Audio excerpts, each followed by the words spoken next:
오늘도 말씀으로 살아가는 하나님 나라의 귀한 성도 여러분 가운데 예수 그리스도께서 허락하셨던 은혜, 하나님의 사랑, 그리고 성령의 교통하심에 그러한 복이 늘 임하시기를 주 예수 그리스도의 이름으로 축복합니다. 아멘. 오늘 말씀은 고린도후서 13장입니다. 고린도후서의 마지막 장을 보도록 하겠습니다. 13장 1절에 보면 내가 이제 세 번째 너에게 가리니 이렇게 되어 있습니다. 바울이 지금 현재 두 번을 갔고 세 번째 다시 간다라는 것을 이야기하고 있습니다. 처음 복음을 전할 때 한번 갔을 것이고요. 두 번째는 이제 눈물의 편지를 썼을 그 어간에 이제 한번 갔을 것입니다. 근데 두 번째 방문은 우리 고린도 후서에 나타나 있듯이 충분히 길게 있지 않고 완전히 그 고린도 교회의 문제들이 해결되지 않은 채 바울이 나와야 했었던 상황들이었습니다. 그래서 고린도 후서도 보내고 그리고 확인차 내가 다시 방문하겠다라고 하는 그 약속이 있었던 것입니다. 또한 고린도 교회 교인들도 두 번째 방문이 좀 급하게 떠나갔었기 때문에 바울을 기대하고 또 기다리는 그러한 사람들도 있었을 것입니다. 또 이 세 번째 방문을 통해서 구제헌금을 걷고 그 구제헌금을 또 예루살렘 교회에 전달하는 그 역할도 또 함께 하려고 하는 계획이 있습니다. 세 번째 가린이 두세 증인의 입으로 말마다 확정하리라 이렇게 되어 있습니다. 두세 증인의 입으로 확정한다라고 하는 그 의미는 교회 가운데 또 범죄한 사람들과 또 잘못된 일들이 있을 때 한 사람의 증인으로는 그것을 행하지 아니하고 두세 증인의 말로써 그들이 그것에 대해서 이야기하고 그것에 대해서 판단하고 또 칠이라든가 또 해결하는 여러 가지 일들이 있는데 그 부분을 바울이 이야기하고 있는 겁니다. 고린도 교회에 여전히 남아 있었던 그 부분들에 대해서 증인을 세우고 또 증인들의 그러한 이야기들을 통해 가지고 확실하게 정리하겠다라고 하는 모습이 나타나고 있습니다. 2절의 말씀을 보면 이제 좀 더 강하게 표현하고 있습니다. 내가 이미 말하였거니와 지금 떠나 있을 때나 두 번째 대면했을 때와 같이 전에 죄 지은 자들과 그 남은 사람들에게 미리 말한다 라고 말하고 있습니다. 두 번째 방문을 했을 때에도 여전히 타락해 있고 죄 지은 사람들과 또 그들과 함께 여전히 있는 그 사람들에게 내가 지금 이 편지로서 미리 말한다.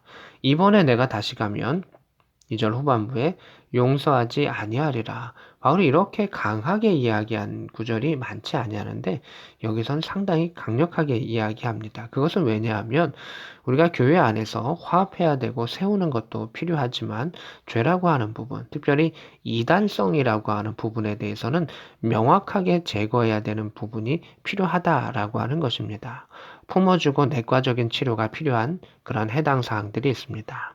그리고 어떤 것은 도려내야 하는 명확한 그러한 일들이 있는데 바울이 그들에 대해서 또 타락한 자들 그리고 바울에 대해서 그 타락한 자들이 이건 잘못입니다. 우상을 숭배하는 것과 음행하는 것과 악하는 모든 것들 이거 고린도 교회 안에서의 세상의 문화에 속한 잘못된 일입니다. 라고 이야기했을 때 그 교회 사람들 중에 그 타락한 이들이 그것을 회개함으로 나온 사람도 있었습니다. 그러나 여전히 회개하지 아니한 자들도 있었고 거짓 선지자들과 함께 모여가지고 바울이 잘못된 사람이다. 그들의 바울은 사도가 아니고 잘못된 사람이기 때문에 그 사람이 말한 것을 우리가 따를 필요가 없다라고 해서 자신의 죄를 살펴보고 자신을 회개하는 것이 아니라 바울을 오히려 역으로 공격하고 내몰고 교회를 갈라지게 했었던 그들에 대해서 회개하지 아니하는 부분들에 대해서 내가 분명하게 그들을 용서하지 아니할 것이고 치리할 것이다 라고 하는 이야기를 말하고 있습니다. 3절에 보면 그들이 이는 그리스도께서 내 안에서 말씀하시는 증거를 너희가 구함이니 원래 그들이 복음 안에서 잘못된 것을 이야기했을 때 타락한 자들이 당신 도대체 무슨 권리로 또 정말 예수님의 그런 복음으로서 당신이 말한 게 맞습니까? 라고 오히려 공격했던 그 부분에 대해서 한 번 더 표현하고 있고 거짓 선지자들도 그러한 것을 계속해서 흐트러서 또 교회 가운데에 어지럽혀게 했었다라고 하는 것을 보게 됩니다. 4절에 그리스도께서 약하심으로 십자가에 못 박히셨으나 하나님의 능력으로 살아계시니 이렇게 말하고 있습니다. 예수께서 연약한 모습으로 성도를 섬기시고 또 그 십자가에 죽으셨지만 결국 하나님의 능력으로 부활의 일들을 행하셨던 것처럼 바울이 겸손함과 연약함으로 또 온유함으로 성도들을 섬겼지만 결국은 하나님의 능력으로 그 일들을 행하는 일이다라는 것을 말하고 있습니다. 5절에 이제 또 본질의 모습입니다. 너희는 믿음 안에 있는가 너희 자신을 시험하고 너희 자신을 확증하라라고 하는 것입니다. 우리가 금을 사면 뭐 24K 하면 증명서가 들어있는 것처럼 확증이라고 하는 것은 이 증명의 순도 깊은 것을 증명한다라고 하는 그 의미를 가지고 있습니다. 핵심은 증명하라. 믿음 안에 있는가를 자기 자신을 살펴봐라 라고 하는 것입니다. 계속해서 타락한 자들과 거짓 선지자들은 자신을 살피는 것이 아니라 자신의 내면과 영혼을 살피는 것이 아니고 또 거짓 선지자들은 이 복음이 맞는 것인가 그것을 살피는 것이 아니라 바울을 공격하고 또 흐트러지게 했었던 그 모습을 보게 됩니다. 그래서 내가 믿음 안에 있는가 특별히 그리스도 안에 있는가를 끊임없이 살펴보라, 시험하라, 자신을 살펴보라, 연단하고 훈련하는 그 모든 과정 속에 내가 있는가라는 것을 살펴봐라. 그리고 그 믿음 안에 확증을 가져라 라는 것입니다. 예수 그리스도께서 너희 안에 계신 줄을 너희가 스스로 알지 못하느냐. 그렇지 않으면 너희가 버림받은 자니라. 믿음 안에서 자신을 살펴보고 내가 예수 안에 있는가 라고 하는 그것을 분명하게 살펴보아라.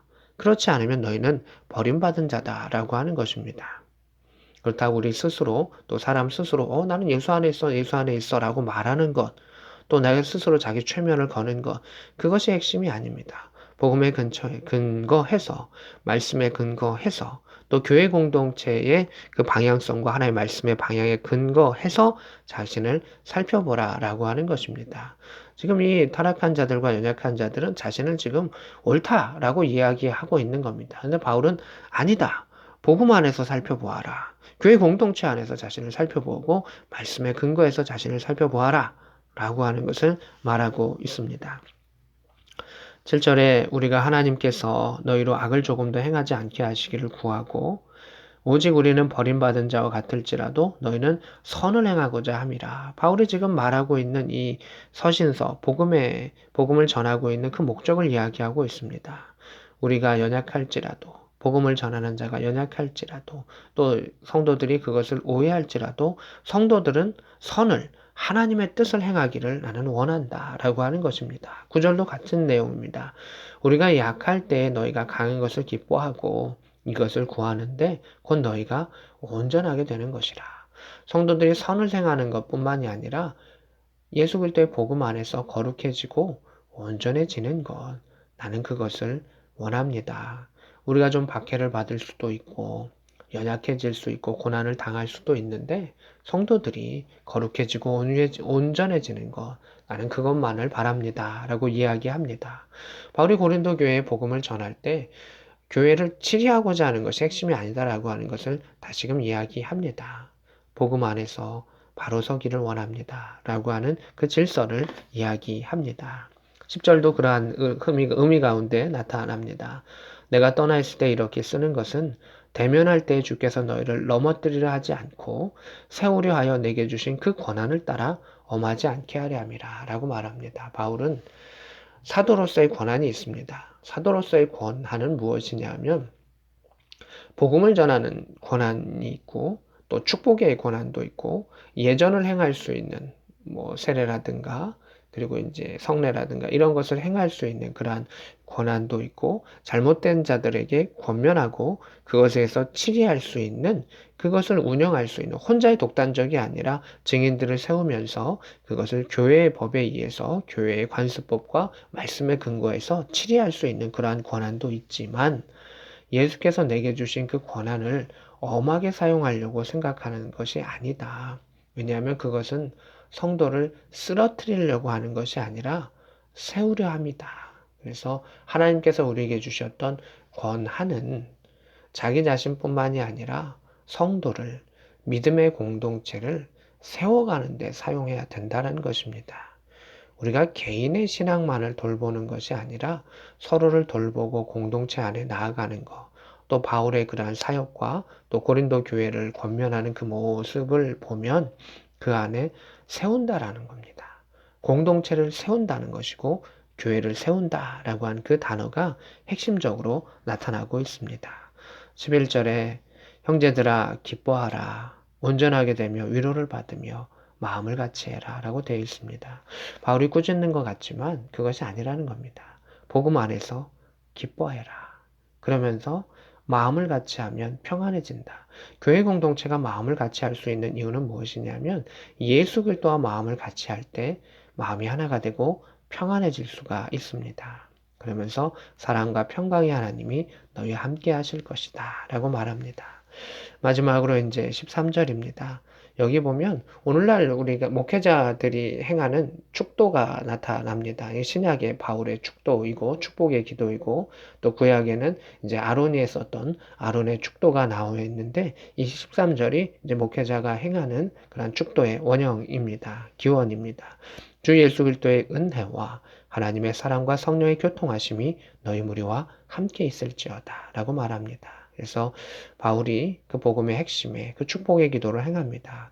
예수님의 은혜 아니면 설 수 없음을, 하나님께서 그 크신 사랑으로 우리를 사랑하셨음을, 그리고 개인이 아니라 공동체 가운데 성령께서 교통케 하심, 하나님과 하나 되게 하시고 성도와 하나 되게 하셨던 그 일들이 우리와 함께 있을 때, 삼위일체 하나님이 함께 있을 때 우리가 복받은 자로다라고 하는 것을 말하고 있습니다. 오늘도 우리가 예수 그리스도의 은혜 안에서 하나님의 사랑 안에서 또 성령님 안에서 하나 되며 그 사명을 복음 안에서 잘 감당할 수 있는 복된 저와 여러분 될 수 있기를 우리 주 예수 그리스도의 이름으로 축복합니다. 아멘.